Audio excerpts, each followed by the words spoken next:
Maintenant, on va devoir passer à la troisième partie et dernière normalement de ce live et on va parler de Monsieur Hugo Décrypte. Parce que Monsieur Hugo Décrypte a décidé d'attaquer d'un sujet qui est quand même pas rien. C'est pas rien. D'accord? Donc, Hugo, je te connais pas et j'ai vraiment rien contre toi. Je pense que ce que tu fais, tu le fais par inconscience, mais tu n'es pas forcément au courant, si jamais tu m'écoutes, de ce que tu es en train de faire. Donc, on va écouter sa vidéo et puis après, on va voir pourquoi Hugo se trompe et pourquoi faire ce qu'il fait, ça peut avoir des conséquences très graves, déjà pour des enfants et des personnes qui sont abusées, mais surtout pour lui. Parce que sans le savoir, il devient complice à ces crimes-là. Donc, écoutons ce qu'il a à dire. La quatrième actu de la semaine concerne une théorie du complot qui a pas mal été partagée ces derniers jours à propos d'un trafic d'enfants dans des armoires. En fait, tout commence début juillet. Trafic des enfants dans des armoires, il dit. Alors que c'est pas de ça du tout qu'il s'agit. Personne n'a dit que les enfants ils sont livrés dans des armoires. Ça n'a rien à voir. Bon. Il y a un site américain appelé Wayfair, ils vendent des meubles, or des internautes remarquent que des armoires assez banales d'apparence se vendent à des prix anormalement élevés, des prix allant jusqu'à plus de 10 000 €. Certains internautes intrigués ont donc tapé le numéro de référence des produits dans le Google russe, le moteur de recherche russe Yandex. À ce moment-là, ils tombent sur des photos de très jeunes filles dans des poses suggestives. Pour les apprentis détectives, c'est la preuve que quelque chose de louche se cache derrière ces armoires. Autre chose qui les intrigue, sur ce site, les armoires ont en fait des prénoms. Certains modèles s'appellent Marion, d'autres Daniel, Samia, etc. Or, ces prénoms sont aussi, selon eux, les prénoms d'enfants portés disparus aux États-Unis. C'est donc là que naît le Wayfair Gate. Wayfair est accusé de vendre des enfants qui font partie d'un réseau de trafic. Alors, la désinformation. Accusé de cacher des enfants dans les armoires. Encore une fois, ce n'est pas de ça qu'il s'agit. Ça n'a rien à voir. Hugo, tu te rends pas compte de ce que tu fais. Vraiment. Donc, on va aller sur YouTube. On va aller chez les décodeurs. Hop. Et juste pour que vous soyez un petit peu au courant de ce dont il parle, voilà notre vidéo qu'on avait fait sur cette histoire, scandale Wayfair et Yandex. Je vous colle le lien dans la description. Allez le voir plus tard pour voir qu'en fait, il ne s'agit pas du tout de ce que ce gars-là dit. Rien à voir. Personne n'a dit que les enfants sont livrés dans des armoires ou ils sont cachés dans des armoires. Donc tout ça, c'est de la désinformation pure et simple. Mais attendez, parce que là, j'ai des éléments. Hugo, j'ai fait mon travail. Toi, tu n'as pas fait le tien. Parce que toi, tes sources, bonhomme, si on regarde dans les commentaires, c'est quoi? Tu parles de seconde vague, de tests Covid-19, Le Monde, RTL, Libération, Le Monde, France TV Info. Mais Wayfair Gate, tu as utilisé des sources Le Monde et YouTube. Voyons voir c'est quoi. BBC, Le Monde et BBC. Du coup, en fait, c'est quoi le travail de décodage, Hugo? C'est quoi? C'est lire les nouvelles et juste répéter ce que les nouvelles écrivent? C'est pas ça, le décodage. Donc, juste fais attention parce que tu te rends pas compte, Hugo, que tu es en train de te rendre complice à quelque chose que tu ne comprends pas. Fais attention, juste on continue et tu verras pourquoi après. Si jamais tu regardes cette vidéo, regarde la suite aussi, s'il te plaît. La quatrième actu de la semaine concerne une théorie du complot qui a pas mal été partagée Blabla. Pour les apprentis détectives, c'est la preuve que quelque chose de louche se cache derrière ces armoires. Autre chose qui les intrigue, sur ce site, les armoires ont en fait des prénoms. Certains modèles s'appellent Marion, d'enfants portés disparus aux États-Unis. C'est donc là que naît le Wayfair Gate. Wayfair est accusé de vendre des enfants qui font partie d'un réseau de trafic d'enfants, un réseau qui serait tenu par des célébrités et des personnalités politiques. Ces soi-disant révélations se répandent très vite sur les réseaux sociaux, notamment sur Twitter, Reddit ou encore TikTok, où le sujet fait des dizaines de millions de vues. Mais le truc, c'est que cette fois-ci, c'est une vaste théorie du complot qui... Pour nous ridiculiser, les gars, ils mettent quelqu'un avec un chapeau en alu. Hugo, tu te rends pas compte de quoi tu joues là? En réalité, ne repose sur rien. Déjà, l'entreprise Wayfair a... En réalité, ne repose sur rien. D'accord? Voilà. Écoutons ces arguments. Logiquement démenti toutes ces accusations. Donc, bien sûr, Wayfair a démenti ces arguments. Donc, forcément, s'ils ont démenti, ça veut dire que cette affaire n'existe pas. D'accord? Parce que Wayfair, si jamais il faisait cette chose-là et que ça a été découvert, Wayfair sortirait pour dire ah merde, vous nous avez grillé. Mais bien sûr qu'ils vont dire que c'est pas eux. Bien sûr qu'ils vont tout nier. C'est quoi cet argument à la con? Et a expliqué que certaines de ces armoires étaient en fait destinées à des entrepôts ou à des usines, ce qui explique. D'accord. Donc si je vends un canapé, parce qu'on parle bien d'un canapé ou d'une armoire, il n'y avait pas que les armoires, comme il dit, il y avait aussi des canapés. Donc des armoires, c'est pourquoi le prix il change. Parce que les quantités, elles ne changeaient pas. Hein. C'était toujours une armoire qui passait de 1000 $, pas de 1000, mais de 300 $ à 15 000 $ s'il avait un nom d'enfant. Donc, c'est quoi qui a changé? C'est que l'industrie, elle achète 150 armoires. Ça, c'est pareil, c'est un argument. Des coussins aussi, il y avait des coussins. Pourquoi est-ce qu'ils Voilà, les ils coussins achèteraient des industriels. coussins? Vous savez, les coussins industriels. Vous comprenez? Les coussins industriels. Ils sont, voilà. C'est pour ça qu'ils sont chers. Le prix qui peut paraître très élevé. La correspondance potentielle avec certains prénoms d'enfants disparus n'est là aussi qu'une coïncidence. Bien sûr, c'est une coïncidence. Il n'y a rien à voir par ici. Regardez ailleurs. Coïncidence. Puisque Wayfair a expliqué qu'ils utilisaient un Wayfair a expliqué. Hein. Wayfair a expliqué qu'ils utilisaient un générateur de prénoms aléatoire. Et le hasard a voulu qu'il y a plusieurs fois des noms d'enfants disparus qui ont apparu. Par hasard. Générateur aléatoire de prénoms pour leurs produits. Au-delà de ça, pour ce qui est du moteur de recherche Yandex, il s'est avéré qu'en fait n'importe quelle suite de chiffres au hasard n'importe quelle suite de chiffres qu'il y avait avant SRC USA, qui était un des codes que les pédocriminels utilisaient pour se repérer entre eux sur Internet. Pas juste 6 chiffres. C'était SRC USA. Allez regarder notre vidéo qu'on a fait sur Yandex et Wayfair pour comprendre de quoi on parle parce qu'il n'a aucune idée. Et il parle de tout ça. Emmené sur ces photos de jeunes filles et le problème a été réglé depuis. En tout cas, parmi les relais importants de cette théorie du complot, il y a notamment un mouvement appelé QAnon qui réunit des centaines de milliers d'internautes aux États-Unis. Ce mouvement QAnon est persuadé qu'un réseau pédophile et satanique veut faire tomber Donald Trump. Leurs théories prennent de l'ampleur aux États-Unis et on aura donc l'occasion de reparler en détail de ce mouvement la semaine prochaine sur la chaîne. J'ai hâte, bonhomme. J'ai hâte de voir ta vidéo. J'ai hâte de voir ta vidéo parce que je suis là. Hugo, je ne vais pas te laisser à raconter des conneries. Parce que tu ne te rends pas compte, encore une fois, ce que tu es en train de faire là. Donc, allons voir maintenant. Il a parlé de ça, il va parler d'autres sujets plus tard. Donc, arrêtons-nous là. On a vu ce que Hugo nous décrypte en lisant Le Monde et en écoutant BBC. D'accord? On va aller jeter un coup d'œil sur Tim Ballard. Donc, c'est qui Tim Ballard? Tim Ballard est le fondateur et PDG de Operation Underground Railroad. Nous vous avions parlé de OUR, mais dans une des vidéos précédentes, d'accord, le phare de l'espoir, le tout premier, pour vous montrer qu'il y a des associations qui sont en train de faire un travail exceptionnel. Tim Ballard est le fondateur de cette association-là. Écoutons un petit peu ce que c'est cette association-là pour avoir une idée. Enfin, plutôt, lisons les sous-titres parce que c'est sous-titré. Des 40 millions d'individus, bon, je vais vous le lire du coup parce que c'est écrit en petit. 40 millions d'individus qui sont trafiqués à travers le monde. Plus de 2 millions d'enfants sont victimes de trafic sexuel. Le trafic d'êtres humains est l'entreprise criminelle qui connaît la croissance la plus rapide au monde. Les opérations d'infiltration de OUR et forces de l'ordre autour du monde sauvent des enfants de l'esclavage sexuel.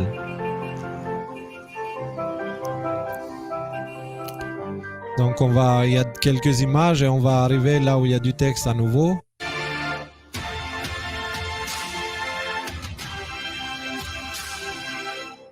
Voilà, des interventions. Le OIR est honoré de valoriser les forces de l'ordre qui adoptent une position ferme contre le trafic sexuel des enfants.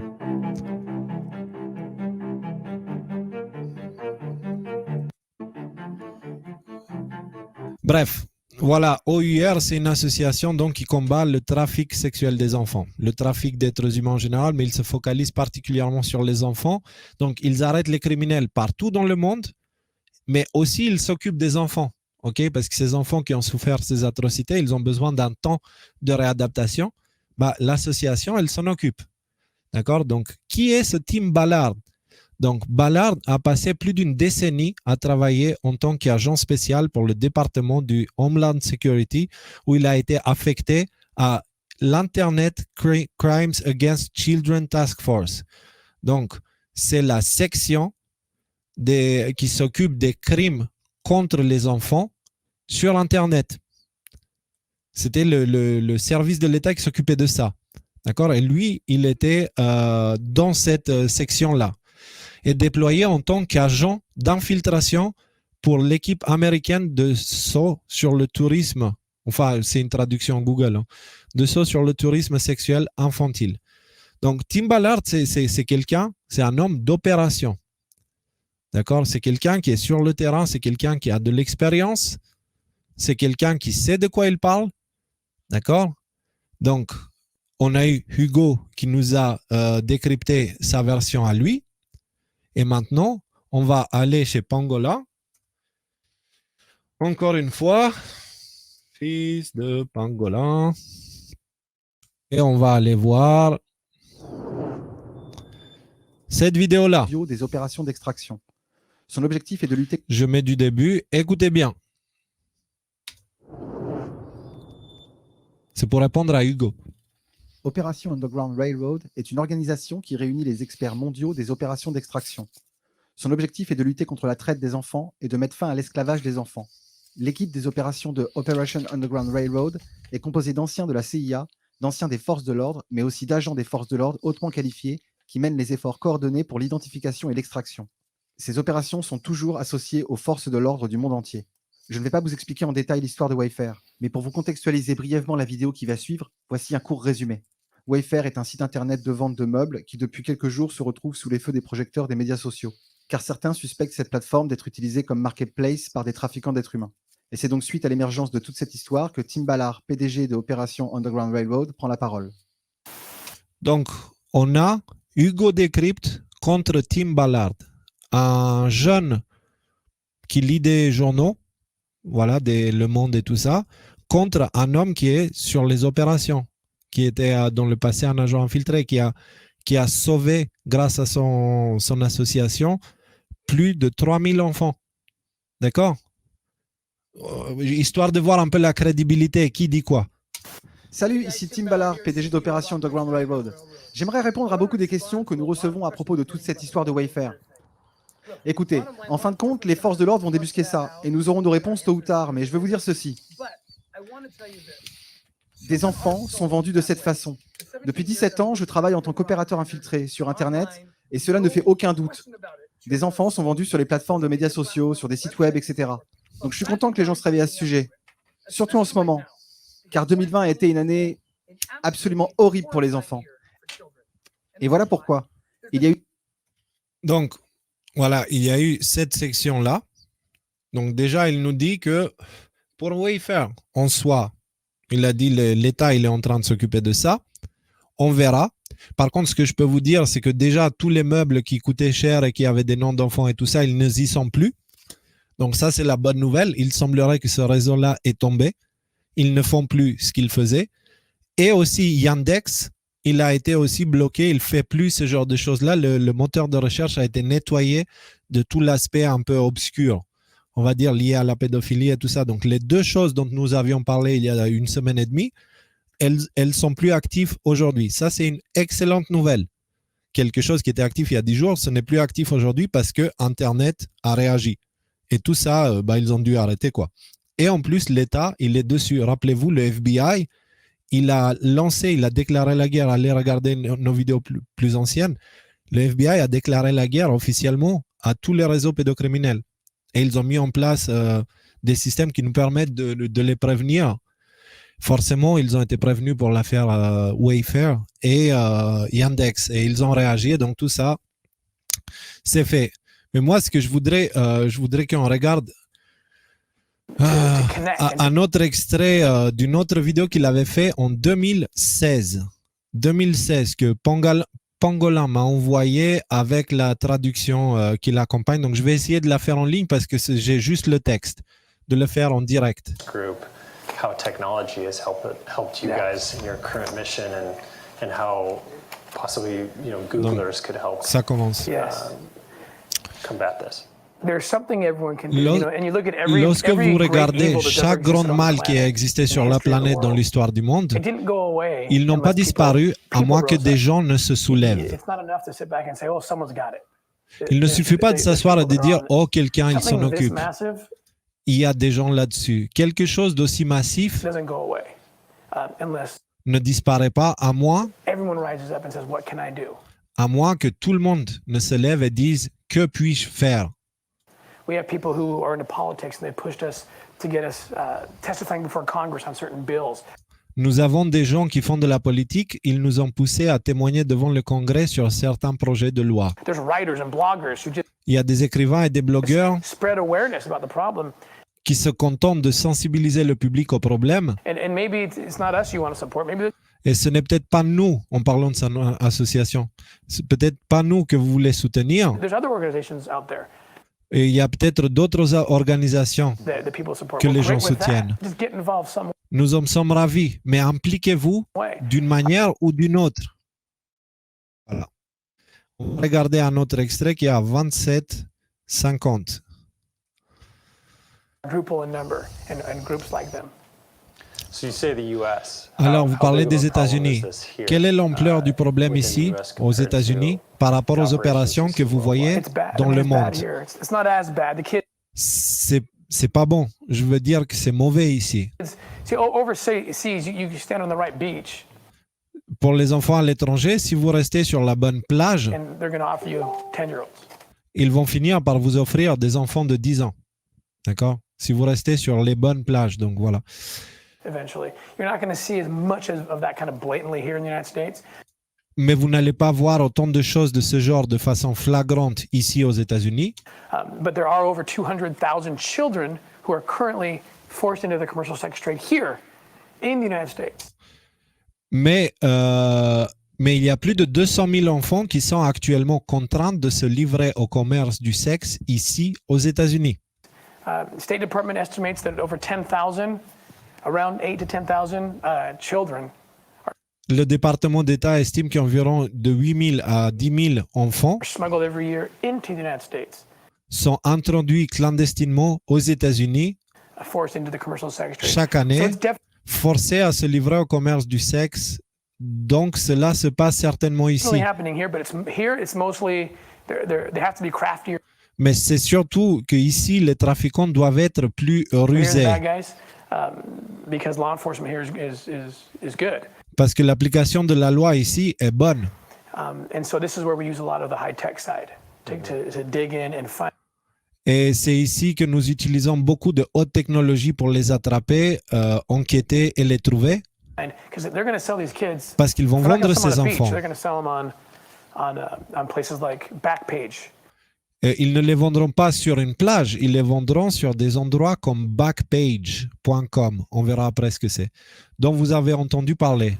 .com. If you've heard of Backpage, we talked earlier about how the CEO of Backpage was just arrested for his involvement in Nous avons parlé de backpage.com plutôt, du PDG qui vient d'être arrêté pour son implication dans le proxénétisme pimping d'enfants kids out et de and women femmes.